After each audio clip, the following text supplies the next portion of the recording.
Hello, everyone.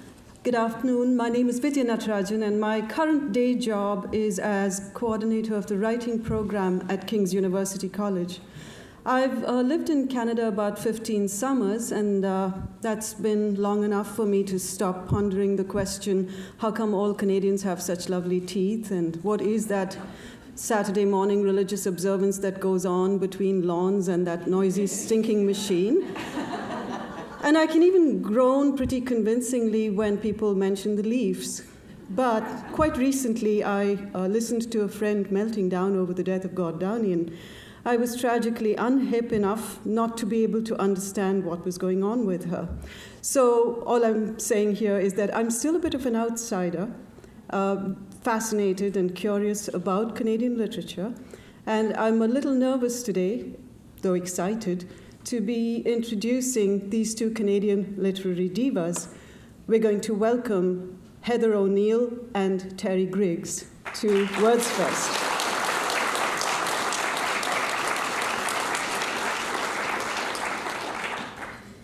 In 1991, Terry Griggs's short story collection, The Quickening, was nominated for the Governor-General's Award.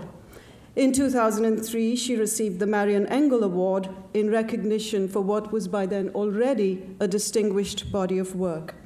The books in her Cat's Eye Corner trilogy and her novel Neve, written for children, have been nominated for several children's literature awards. Her fictional work for adults include the critically acclaimed Lusty Man, which was nominated Rogue's Wedding, which was nominated for the Rogers Writers' Trust Award, Thought You Were Dead, listed as a Globe 100 pick, and The Discovery of Honey, published 2017, which she will be reading from today. Terry lives in Stratford, Ontario, with her family. Heather O'Neill's novels include Lullabies for Little Criminals, The Girl Who Was Saturday Night, and Daydreams of Angels. Her work has been shortlisted for the Governor-General's Award, the Orange Prize for Fiction, and the Scotiabank Giller Prize in 2 consecutive years, and she has won CBC Canada Reads, the Paragraph Hugh McLennan Prize, and the Danuta Gleed Award. Heather was born in Montreal and lives in that city with her daughter. Today, she will read from her latest novel, The Lonely Hearts Hotel. So I would like us to start off by inviting Terry to read from Discovery of Honey.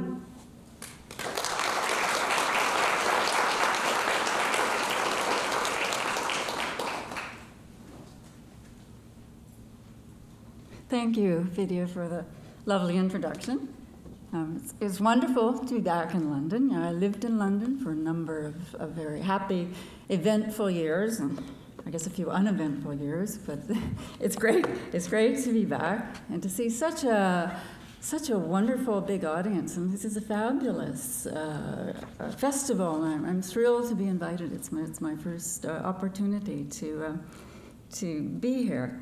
I'm going to read from my Discovery of Honey. It's a linked collection of short stories, and all narrated by one character, a young girl who grows up. It's a sort of coming-of-age story. Grows up during the course of the tales.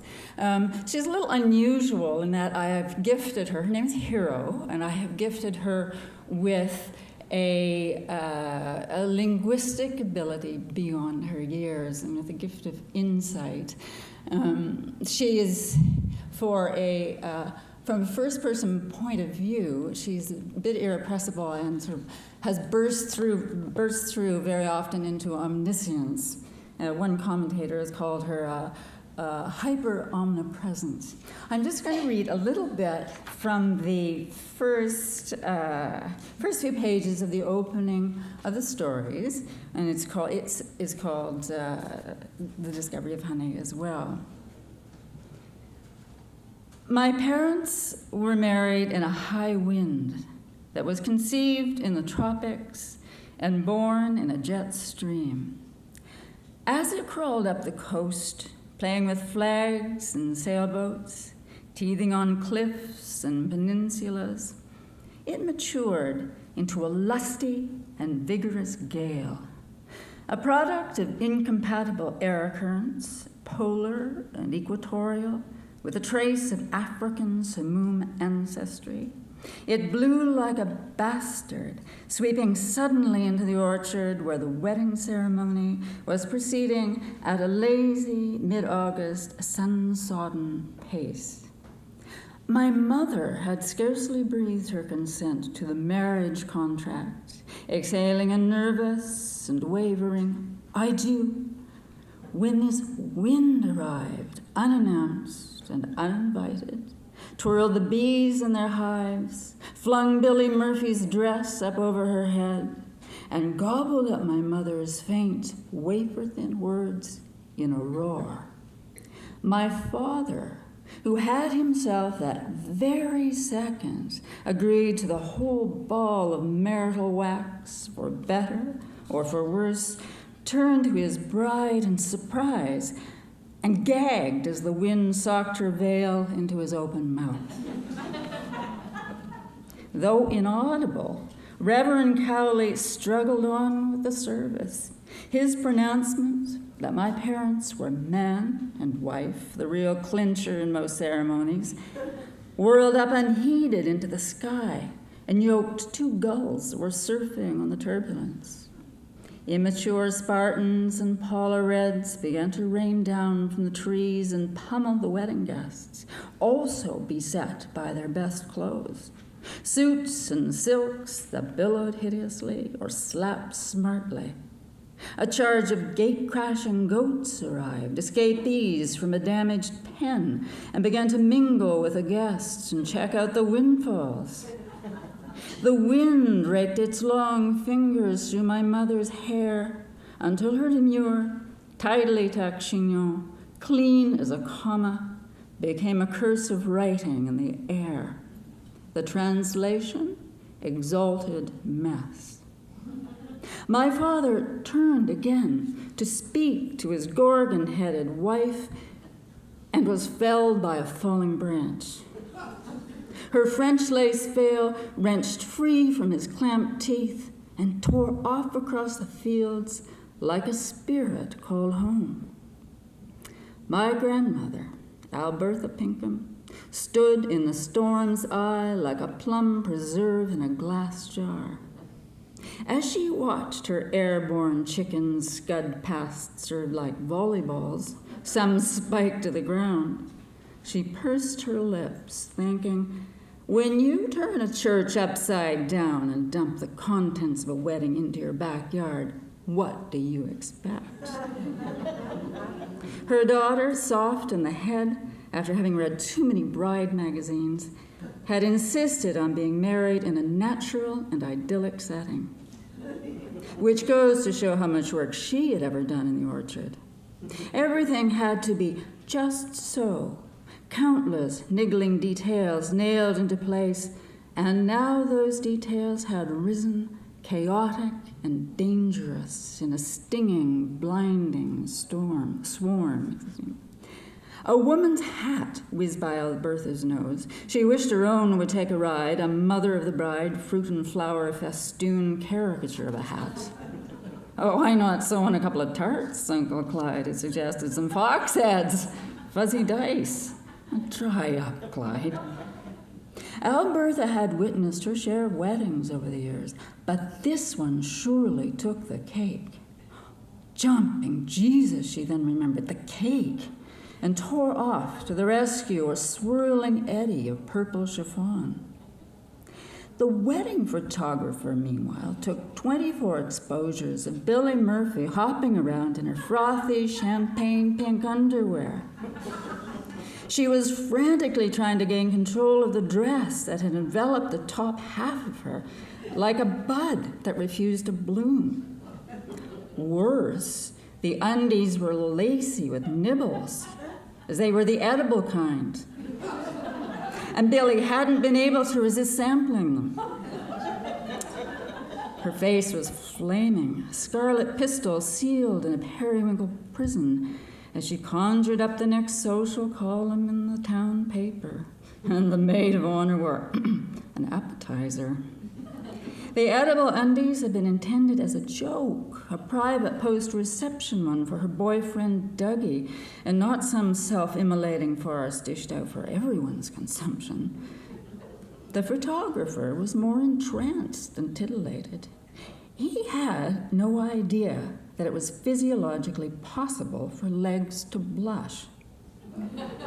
He had planned on taking some candid shots and a few arty double-exposed ones, but this wedding was like a circus, with people running every which way, dodging flying debris, slipping and skidding on apples, hurtling into one another, their faces contorted as they shouted into the wind.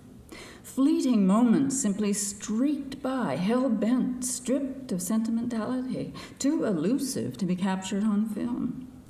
Although he did get a picture of the ring boy punching some other kid on the head, one of the best men wiping a sticky goo off his face with the tail of his tux, the flower girl spinning and spinning like a dust devil, a woman dancing with a goat, and several shots of his own hair, the unsprung crust of which kept flopping over the lens.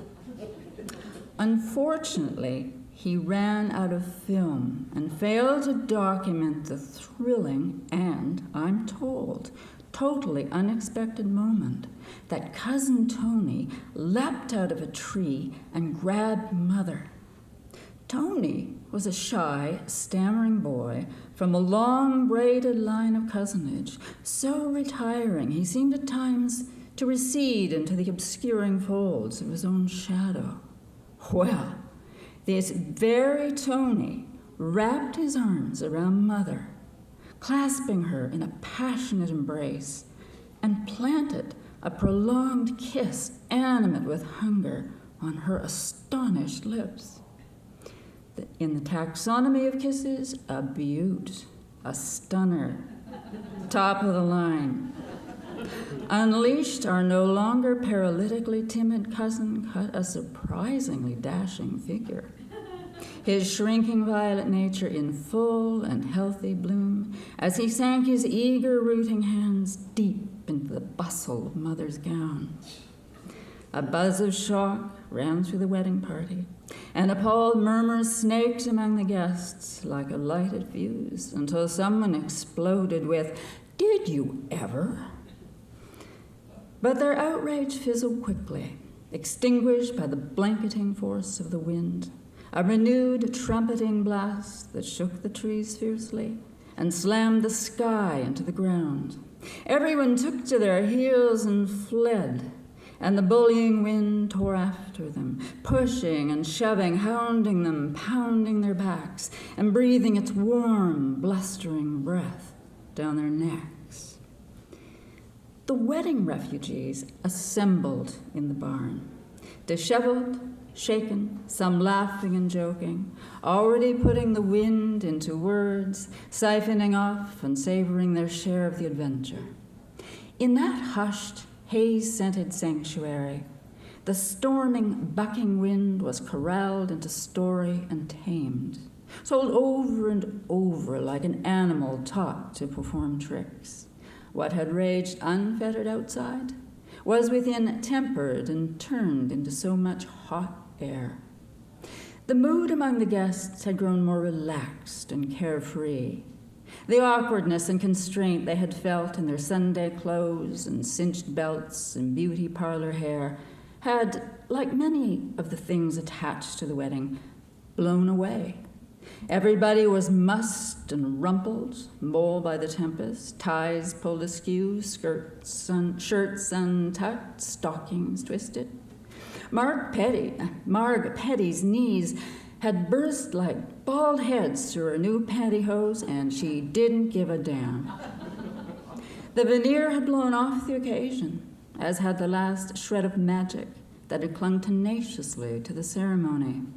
The enchanting vision of married life that had floated momentarily above them in the honeyed light of the orchard had descended on the dissenting voice of the wind into a form more familiar and homely.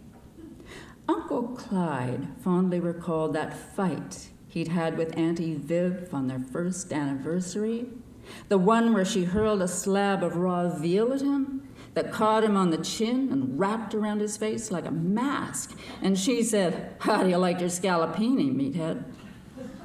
And there she was, dear heart, stumbling through the barn door with her blonde wig shoved under one arm, and apples skewered on the spikes of her high heels.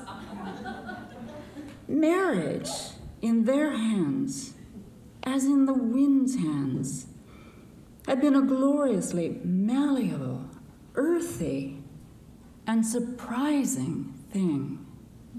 I'll leave it there. Thank you. Thank you very much.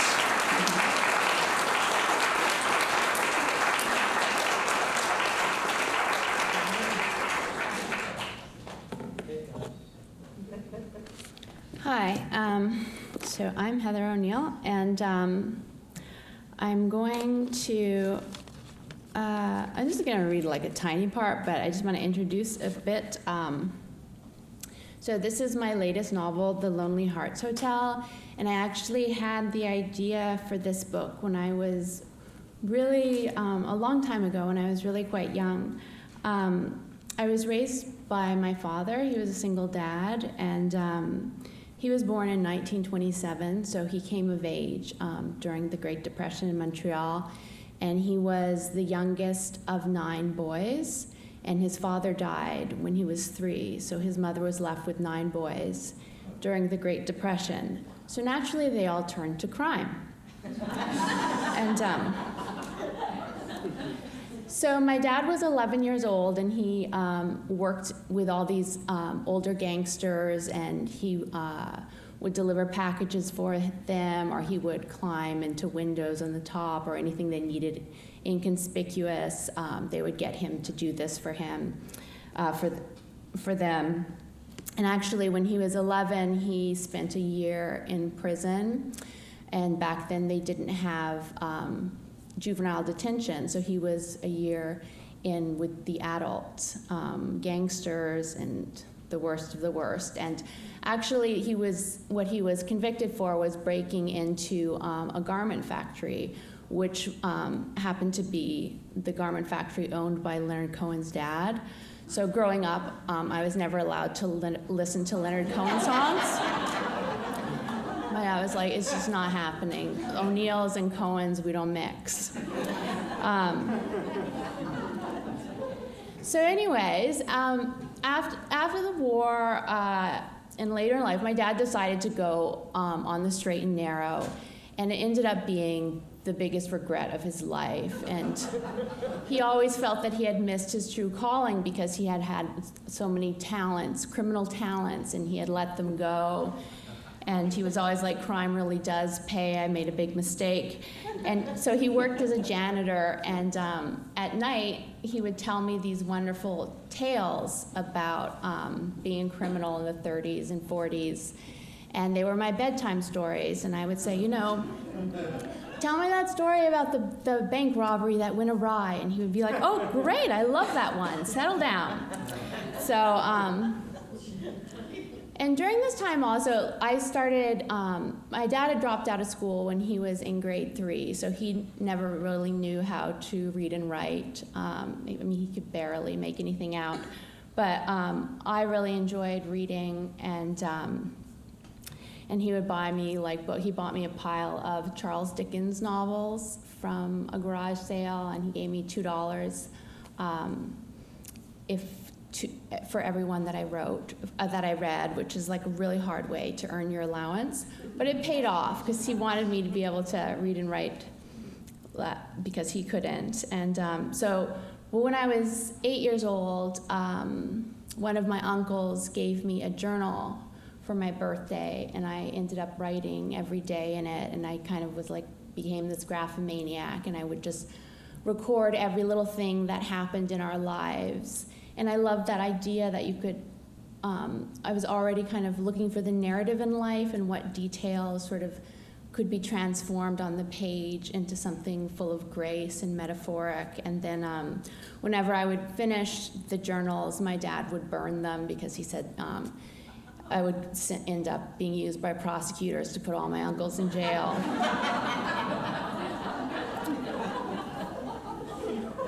And then also because I was able to write and he couldn't, he would often dictate things for me, like he would want to write letters to people.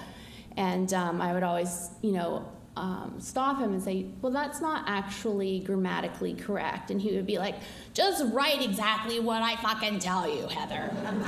Dear Joe, you stupid fucker, I'm gonna fuck you up when I find you, and there's no fucking way. I'm like, Dad, it's not syntactically possible to use the word fuck that many times in a sentence. But he was like, just do it like I say. So anyways, but I always had this idea of writing a gangster novel, and one that kind of captured that violent world, but in the rose-colored way that my dad had told it to me and the way I imagined it as a child. So I had my first stab at it when I was 22 years old. I wrote this book, and it was called The Romeo Hotel, and it was set in this hotel, and there was like 45 different characters, and they were all these very romantic, existentialists, like murderous gangsters, and there was like maybe 35 murders that took place. And when I was done, it was 5 pages long. But I came across it when I had finished my novel, A Girl Who Was Saturday Night, and I thought, oh, it would be interesting if I could rewrite this, knowing now how to actually write a novel. And one of the things, so I was researching the red light district, which was where my dad was raised and grew up, and I found this map that a gangster had made of the entire neighborhood, because it was a mecca for crime and just licentiousness at the time, because it was a port city, right? So all the sailors came in, so there was proliferation of brothels. And actually the only time the red light district finally straightened up was when the US government called Montreal and said, look, we're not gonna dock the American soldiers in Montreal anymore if this keeps up, because the entire American army has the clap. So I found this map, and it was actually beautiful. It was by a gangster who probably in another life should have been an artist. But and he had drawn all the sort of where all the gambling halls were and brothels and different ways you could get out. If like a gambling hall was raided, you could go through the back door, knock on a brothel, they'd let you through a secret passageway in the closet that would lead through a tunnel in the ceiling to escape. And it looked so much to me like a theatrical set that I had this epiphany that I would write the novel as though it were like a theatrical production, like a commedia dell'arte, Renaissance play where all the characters were also clowns. So it enabled me to use different techniques, like one that you have on stage, but not necessarily in classical novels. So like there's one scene where the wall is taken off a building so you can see people in different rooms at the same time, or you can have 2 people who are in different places at the same time, but speaking, but in very close proximity on the stage. So it's a split screen effect, which I tried to do in the book. And I'm going to look for that. But one thing though, my editors kept asking, like then when I had the idea that I was going to write the book about clowns, I was so excited, but I didn't want to tell my editors because nobody likes clowns. And my daughter and I, we decided as research we would go see every single clown show that came into Montreal. And then one day we saw an advertisement for a clown who was coming from Paris, and he was playing, it was advertised that he could play a violin that was this small. And then we were like, this is it. This is a show that we will reach some sort of transcendent experience, and we'll just be happy, and nothing ever will make us sad once we've seen this sad clown play a tiny violin. So we put an X on the calendar when the tickets went on sale, and they went on sale like Saturday at 10 in the morning. So we woke up that morning at like 1 because we were both fabulous also at sleeping in. And we're just yelling at each other. It's like, you didn't set the alarm. No, you didn't set the alarm. And I was like, well, we can't call the theater because they'll put us on hold and we'll miss all the tickets. So it was pouring rain outside, so we put on our coat and jacket and hat and we like ran. We ran all the way down to St. Denis Street, and we got to St. Denis Theater where the performance was. And then I went up to the ticket desk and I was like, oh, what tickets are left for the clown show? And the guy looks at me, he's like, dude, all of them.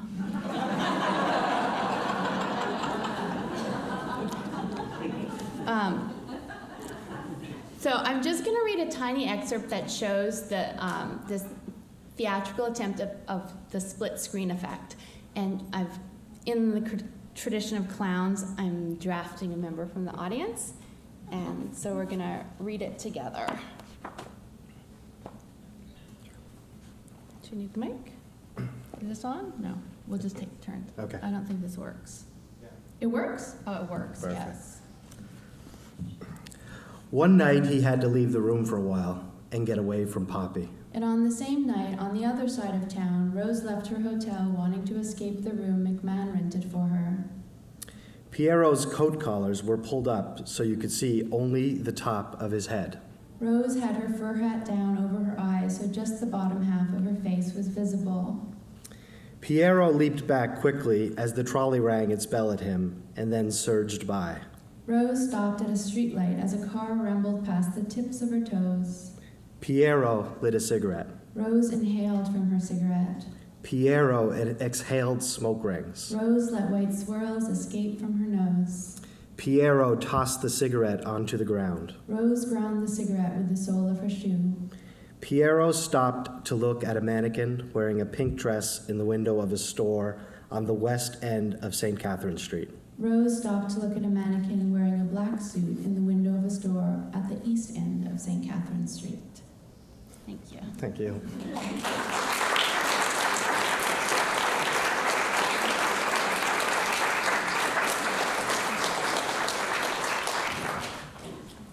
I'll start with a question for Terry. Those readings were fabulous. Thank you. Thank you. Terry, I took one look at Aunt Viv and Aunt Faith and Uncle Clyde and Billy with her edible knickers, and I said, Terry knows my family. So where do your family experiences come from? Who are you using as models, or dare you reveal that? Actually, the family and the situations in the book are really just the flip side of my own family life, because I actually had a very happy upbringing, and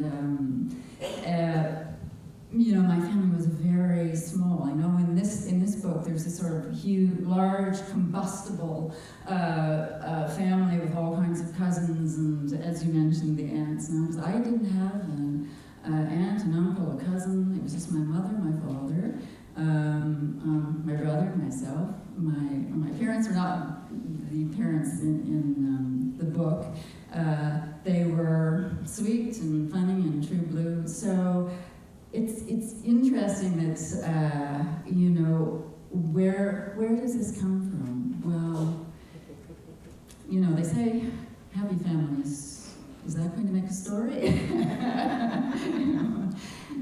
It was Tolstoy who said something about unhappy families. Yes. And yes. families. Yes, that's right. So, and of course, being a writer, you are, or maybe a hypersensitive kid, you are observant and you take in a lot of the world, and you see, there's no want of misery or comedy or absurdity to make use of in your writing life. And as I say, once you create this family that I did, things have to happen, and you, because they have the personalities that you seem to tease out of them, then away they go. They develop their own stories. So, I mean, there are some things in the book that are from my own life, but they're like little, like almost starter dough You don't, there'll be something that I'll use, and then it will go off on its own, because it's fiction, after all, in its own way. In one of the stories, for example, the hero, she's 15 or so at this time, comes home she's got this job at a clothing store for the summer. She comes home for lunch, and her parents are gone. Like, they're gone. The whole house has been packed up, moved, gone. And that actually happened to me. but it was a funny moment. But so I made use of that. I mean, what happened to me subsequently was more prosaic than of course, what happens to Hero, because it was a great start with this particular story. Thank you. Your novels were a study in contrasts, actually. So to the same extent that family literally bursts out of the pages of your novel, abandonment and lack of family seems to define Lonely Hearts Hotel. Do you want to comment on that? Yeah, so my two main characters are foundlings. They're orphans, essentially. And because from the original text that I found, the two characters I found the most intriguing were Piero and Rose, and I was interested in finding their arc. And throughout, one of the themes that I'm interested in all of my novels is the idea of childhood survival of abuse, and the idea of, does a child own its own body, and how little agency children have towards protecting themselves, and who a life belongs to, and this idea that we don't actually belong to our parents or anybody else. I have a vivid memory of learning where like babies came from. It was like I was 7 years old, and another girl asked me if I wanted to know how life started, and I was like, certainly. It's a gap in my knowledge. So she took me into the bathroom stall. She explained it to me, and I was like, there's just no way. Like, I don't believe it, and I still don't, despite all the scientific evidence to the contrary. But it's this idea that the child is born with these inalienable rights, and you have a right to your own story and not to be curtailed by the environment. And so these two characters are orphans, so when they're in the orphanage, which is quite brutal and abusive, but it's also impressed upon them what their purpose is in life, and that is to be servile, and they are supposed to work menial jobs, and they're expected to be at the bottom rung of society because that is their origin.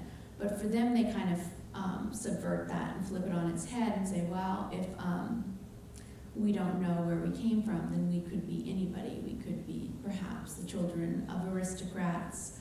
We could be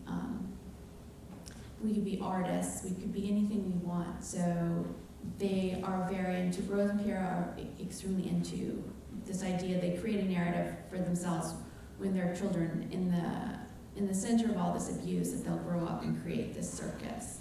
And because they both have these talents, Rose is this wonderful performer and dancer, and Piero is a piano prodigy who can't read music but can sit at a piano, and these melancholic, wonderful tunes come out of his mind onto the piano. So the question becomes, will they be able to, one of the intentions of the novels, will they be able to grow up and fulfill this potential, which is wonderful because of their innate talents and imagination, or will the abuse that they have suffered at the orphanage turn them into psychotic gangsters? So there's that interplay.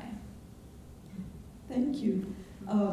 The Immaculate Conception notion might take a beating if it encounters one of Terry's plots, where stone phalluses get people going, thinking along the lines of sexuality. Terry, magical objects or phenomena like ball lightning in Rhodes' wedding and the stone phallus and Lusty Man, and in this collection of loosely linked stories, the crazy misbegotten wind seem to set your plots going. So there's lots of already crazy things happening, but the craziness, goes up exponentially because of the magical thing. Right. The label of magic realist has been applied to your work. How do you feel about that? Well, it's not a term I would use myself, but it's okay. You tend not to label your own work, but I think about and there's probably something in it because I think we always associate magic realism with the South American writers who it was so big back in the day, and I think I grew up in a Catholic faith, and I think that probably the source might be the same with those writers. That when you're a child, and it really is a great exercise for your imagination, I must say. Catholicism and all the theater and the church itself, and you're a little kid, and you're if you're given like fairy tales, it's in a book and it's understood that this is, even then you understand this is fiction, but you're in church and all the adults are accepting all of what goes along with the Catholic religion. Well, I think. You believe that, and I think it just sort of stays with you. Your imagination is stretched somewhat, and so it comes very naturally to me, and I see it as kind of normal to when I start to write to include these what would seem to other writers more Protestant, more fantastical elements. Just seem like a sort of a normal thing to do.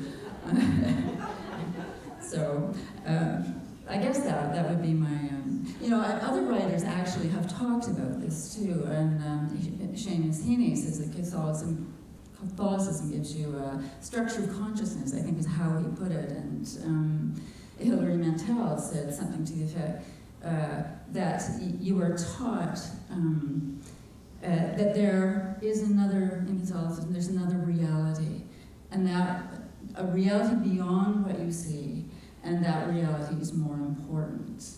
So even though I've lapsed for these many years, I think that was part of my education, my literary education.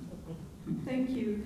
Heather, you too give the fantasy of creating magic, or give the gift of creating magic through fantasy to your central characters, Rose and Pierrot, and it helps them survive the abuse that they encounter in the orphanage, and it sort of launches their future career. I was intrigued by what you said about being inspired by the Commedia, and of course you call your central character Pierrot. I was wondering if you'd like to comment a little more on the character of the clown, why that figure attracted you so much.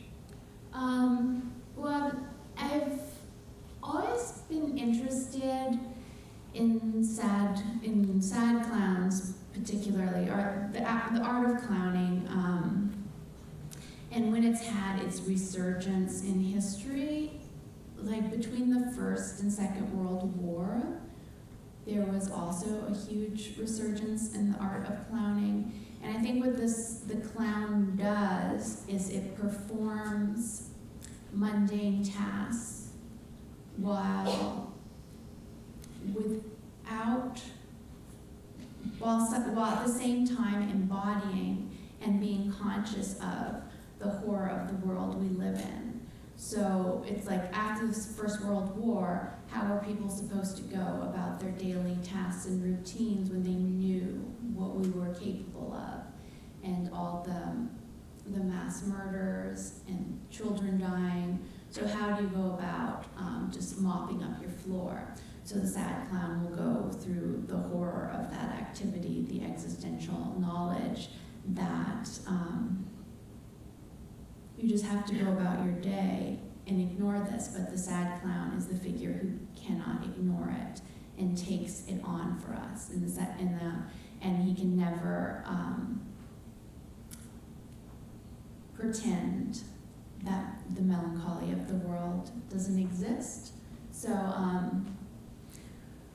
and I was just interested in so it's kind of like now we think of clowning as relating to children, but it was a very sophisticated and dark practice for a long time. And even I was always interested in Samuel Beckett and the way he confronts language almost as though a child looking at it and not taking anything for granted. And it's interesting too, that was another experience with my daughter. I mean, part of the reason all my work is so wonky is because I had a daughter so young, so I had this child always with me. Like I got pregnant at McGill, so I had this assistant who was 5. And she would just come along, and we actually had this arrangement, because I couldn't really afford childcare, especially not during weekends. So we had this arrangement that she would choose an event, and then I would choose an event. And then there was one weekend where, so Saturday she chose that we were going to go see the Garfield movie, and I was like, that's a really low blow. I'm going to go. So then Sunday, I chose we would go see a Samuel Beckett play. She was like, fine, you know, it's give and take in this relationship. So, but it was funny because she was 7, but she quite responded to it. And then when I went to pick her up at school the next week, her elementary teacher was like, I don't know what, Arizona was talking to some other children about some grandparents who are kept in garbage cans. And I was like, oh no, we just went to see Samuel Beckett's Endgame. It was a very good production also. Don't mind her. So it was just interesting that she was discussing Endgame and not the Garfield film. But, so yeah, and it's also, clowns work in the realm of metaphor, and it's, some of my books, The Girl Who Was Saturday Night did have magical realism, but because of the use, there's so much use of metaphor and imagery in my novels that it gives the impression of magical realism, because I work with metaphor and simile so intensely.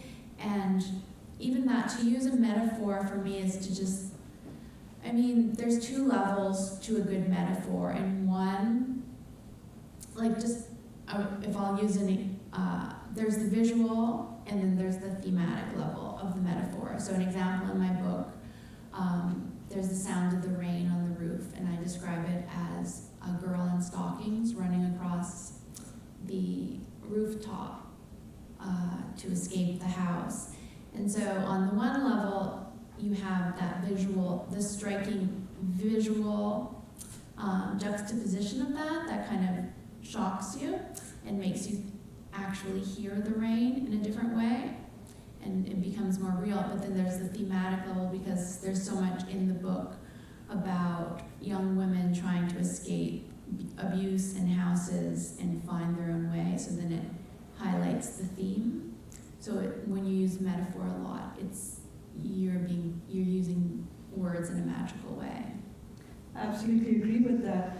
But your approaches to style seem to me to be very different. In the case of Terry's use of language, I mean, in a verbal universe that is, for me, the boundaries are now being marked by things like LOL and bigly. I feel like a temperance activist who's fallen into a barrel of single malt when I encounter your sentence. Good choice. The words are an end in themselves, as well as a means to convey meaning, and they kind of explode off the page. They are carnivalesque. They just fascinating. Do you have a very conscious practice of using language like that? Using the image like that? Not just the image, but The words language, themselves. yes. What do you Yes. feel about words? I love words. I sometimes think that's my real reason for writing, just so I can create sentences and, when I was much younger in university here at Western, I remember, thinking, there's this word I really like. So I'm going to write like a story or something, and this will be, like a jewel in the setting. That's the whole reason that I'm going to write it around this particular word. Yeah, so I do really, really like language. So I'm not your Hemingway-esque sort of writer, and I like myself in my own reading. I like a full-hearted, spirited approach. I like, language is rich. I think we should. Why not use all the resources of language? There'll be lots of writers who have their rules. And they're usually for themselves. It works for them. That's fine. But heaven forbid if you use an adverb. It's like. Adverbs, it's like, throwing your empties and your dirty underwear on the lawn or something.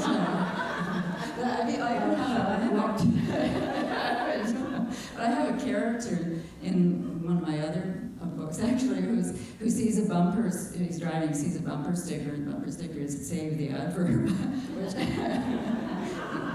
But yes, language is very, very important. I wanted to add something about words, because I've been thinking a lot about words lately, because in my book, there's a lot of women, and they're chorus girls, and they didn't have, in the 1930s, they were oppressed in certain ways that they didn't have the terminology to discuss.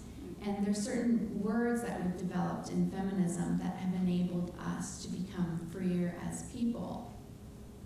And so, like, I lend to some of my radicalized chorus girls, like, you'll think, like, how could they be speaking like this unless they've just been reading like Germaine Greer or Judith Butler.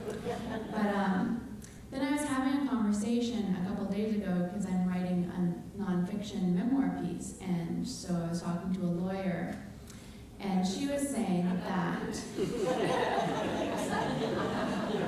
anyways, that's what we were talking about. It's a whole other level discussion. But one of the things she was saying was that there's certain words you should avoid, and some of those words like abuse, or words like rape, or words, it's better, she said, to describe the actual incident and then let the reader put that word themselves, but you don't actually put it on the page. And then because that becomes an immediate legal issue. And then I was kind of appalled, because I was like, no, as a feminist, we fought so hard to be able to say those words, but the law is there to protect abusers, that you can't even use words that label a very obvious event. Like, you cannot even on the page call a rape rape. You cannot even, in nonfiction, if you were subjected to obvious physical abuse, you cannot call it abuse. So they have these words that are protected by the sort of patriarchal legal system. So I thought that was fascinating. In the context of Weinstein and what's happening with Kevin Spacey and others, I thought it was pretty fascinating that your heroine speaks up for exactly the group of women who would have been routinely exploited on the casting couch. So I found that fascinating. I hope I'm not giving anything away, so I won't go there too much. I have one last question for both of you, and that's to do with the title of each of your novels. The cover art on your novel, Terry, The Discovery of Honey, is by a Renaissance Florentine artist who's been called the strangest master of his time. He was an eccentric. And I was wondering if you'd like to comment on your choice of cover art and the title. Yes, well, Piero de Cosimo is the artist. I'm sure many of you are familiar with his work, but he really is pretty interesting, funny, lively. He was a fascinating man. So I was quite taken with this one painting. It's called Discovery of Honey. I nicked his title of the painting, and this is a detail from that particular painting, and it depicts a large party of satyrs who are around an old willow tree, and they're banging on pots and pans and making lots of noise to try to get the bees to move out of their hives so that they can collect the honey and then make mead. And in the painting, in the fuller painting, if you ever get a chance to see it, it's great. It's the painting itself has just this particular, I don't know. It's funny, but it's so rich. It's like it's all these satyrs. It's like they're just having a nice day out. And also Bacchus appears with his girlfriend Ariadne, so there's gods in the pictures. And the interesting thing too is that in the painting it sort of seamlessly, because it's set in a pastoral background, it seamlessly connects the imagined and the real. So it almost seems plausible that these mythical, fantastical creatures, could be in your garden or on, in the park. So I was thinking of it when I wrote the first story in the book, Discovery of Honey, because the family involved in this wedding, it starts out as a typical sort of rural outdoor wedding, and it turns into a pagan romp, really. And there is a classical strain that runs through the book as well, and it ties in, I guess, again with what you were saying about the magic realism, because I would like it to be, I'd like the line to be seamless between these, somewhat fantastical things that seem to be happening, and just your normal, everyday, rural life. And to wrap up with the same question to you, the Lonely Hearts Hotel, from what I can tell, comes in peripherally in your novel, and yet it made it to the title page. The title. Is there a reason? It did. I mean, I originally wanted to call it, the working title was The Romeo Hotel, and then, but throughout the novel, they stay in different hotels, and the names of the hotels reflect the state of the relationship that Rose and Piero are in. And then we just ended up choosing the Lonely Hearts Hotel instead of the Romeo Hotel. Thank you very much. We're out of time, so do we have time for an audience question? One? A couple, sure. A couple? I believe we have a few minutes for a couple of questions. Any questions from the audience? Margaret? Now I want to know what the jewel was that you said in that story. What was the jewel word that was said in that story? Do you know? I've forgotten. That's terrible. Any other questions?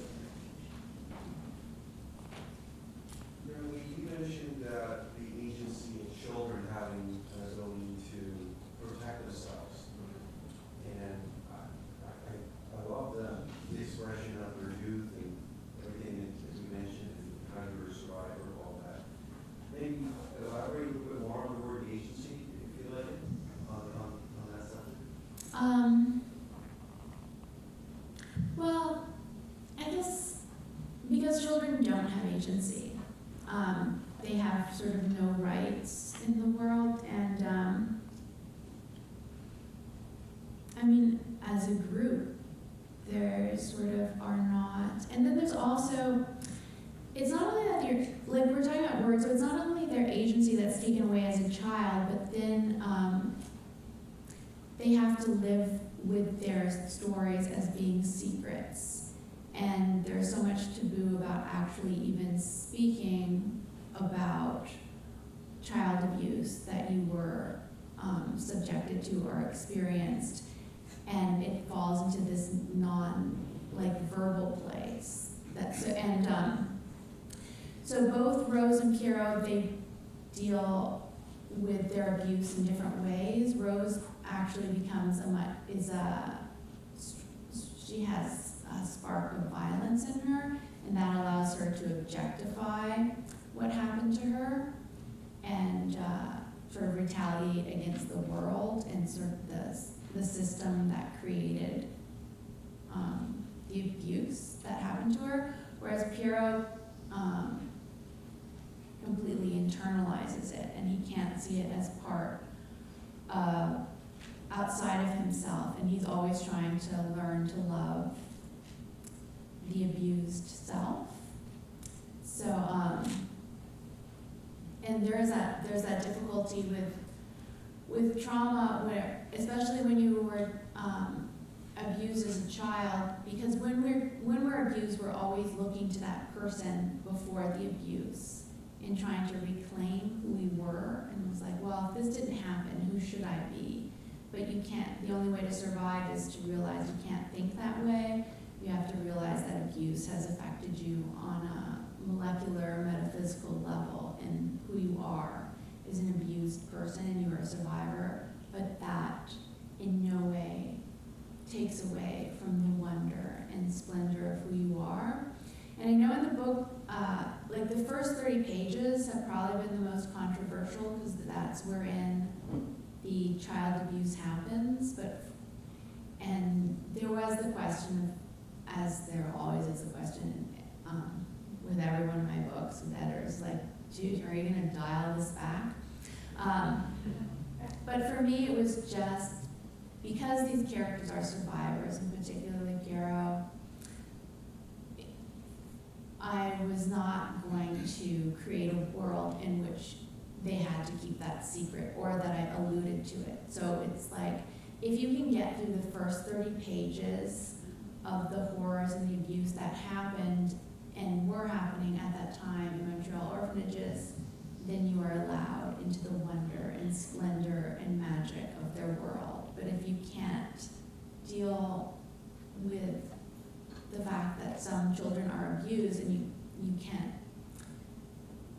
then you can't just throw away their personhood. You have, it's, as they accept it, we accept it too, that people go through these traumas, but then they can grow up and to be the most magical people also. And it's a part of healing and what